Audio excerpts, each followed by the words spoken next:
What is up, guys, and welcome back to another video. And today we're doing something a little bit different. Today I'm going to show you guys my team of the year votes for FIFA 20. Now I'm not going to be going off with a lot of people are doing, where they're going for the players that are the most better in FIFA. I'm going to be running through the 11 players I think deserve to be in this 11. So if you like more content like this, I can do like Premier League predictions, 2020 predictions, leave a like video, I can do them in the future. But let's crack right on. We're going to start off. We'll start off with the goalkeepers. Why not start off with the simple choice?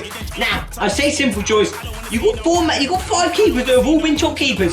It's not going to be Anana. He's not quite done enough for me. It's not going to be Edison because he's a poor man's Alisson. So that leaves 2 options in essence. Well, no, 3 options. Sorry, my man's awful. But as good as Alisson has been, my vote is probably going to have to be with Oblak. He's been a top keeper all year.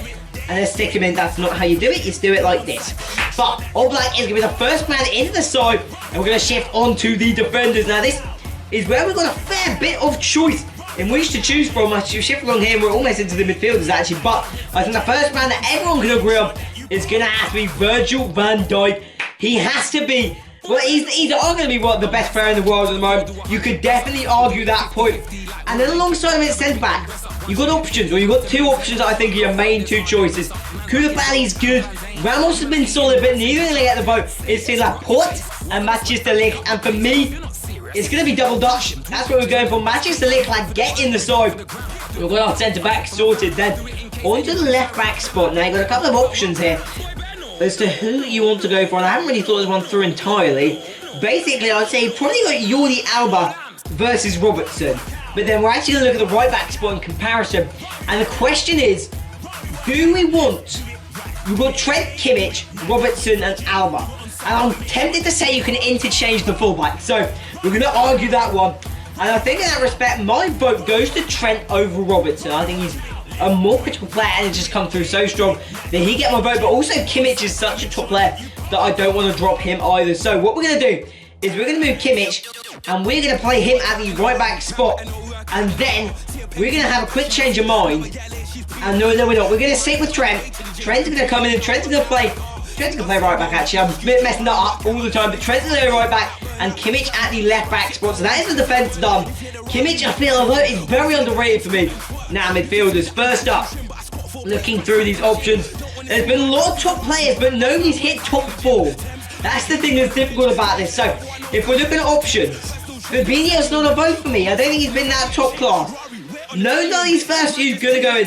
De Bruyne, out injured for half the year, but a top player in the second half of the year. That performance against Arsenal last night, absolutely brilliant. So he's got to be in with a shout. Jadon Sancho as well, scored a lot of goals, still got a lot in the back of the net, and with not a huge set of options, you could definitely argue a point for him. Frankie de Jong as well, I think probably one of the top picks for this in terms of a choice. So I reckon we're going to throw him straight into the lineup now. We'll stick him at a centre mid spot. We stick him over here, and then that leaves a couple more. We've got Kante and Wijnaldum, probably the 2 men that you could argue a place for, but Gini has been the best midfielder this year for me, so he's going to come in, and he's going to make our 4th Dutchman off the side, and our 3rd Liverpool player, really stacking up in that position. That leaves 3 men, De Bruyne, Sancho, and Kante. Now, I love Kante, don't get me wrong, but Jorginho and Kovacic push him out of the side a little bit, so for me, he's not going to get the vote, and this is where we weigh up Sancho or De Bruyne, who's had a better impact, and De Bruyne has been so good the second half of the year, but City aren't winning the league. Dortmund have competed, so they did put on the second half of the season. My vote, slightly controversial, it's going to go to Jadon Sancho. We're going to switch up. Can you play in the field position? No, he can't. He has to go in the midfield. So Jadon Sancho is going to be in the midfield. Actually, if I could, I reckon Bernardo Silva would take both of them spot, but he's a forward for some reason, which I find a little bit frustrating. Then, options for the attackers. We have got Messi, we've got Sterling, we've got Ronaldo, we've got Mbappe, we've got Mane, we've got Lewandowski, and I'm not going to argue Fjellman, so I think Benzema's a pretty solid bet. And Alba's had a good year, but man number 1 into the side for this front set, and it's just so tight. So we've got, here's the thing, you've kind of got positions each side. You've got Mane versus Sterling, that's set number 1. Then you've got Messi versus Ronaldo. I think that's arguably set number 2. And then you've got Levin versus Mbappe. Or is it Levin versus Mbappe? Or is it more Mbappe versus Messi and Levin versus Ronaldo? It's, I think Messi was voted as Ballon d'Or, so I don't think you can argue against him. So we're going to put him in the side. The fact that Sterling Or we could go on Mbappe, Lewandowski. Lewandowski's had a lot of hype around him. But Bayern's bottling, so he's not going to get the bit for me. Mane's going to go in left wing just ahead of Sterling because the fact that Liverpool got Champions League.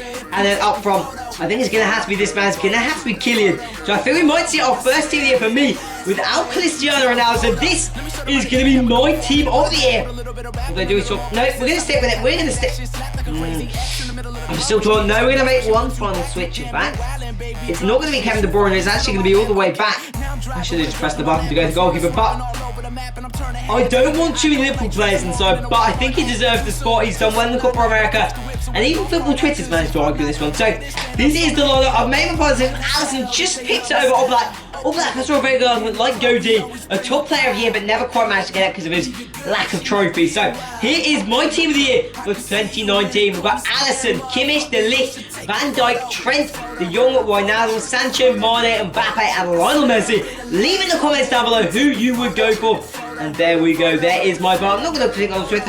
So you guys go and smash that video. But until then, see you guys next time. Peace. In the club, we always bring a crowd. Leave your girl, she might be a while.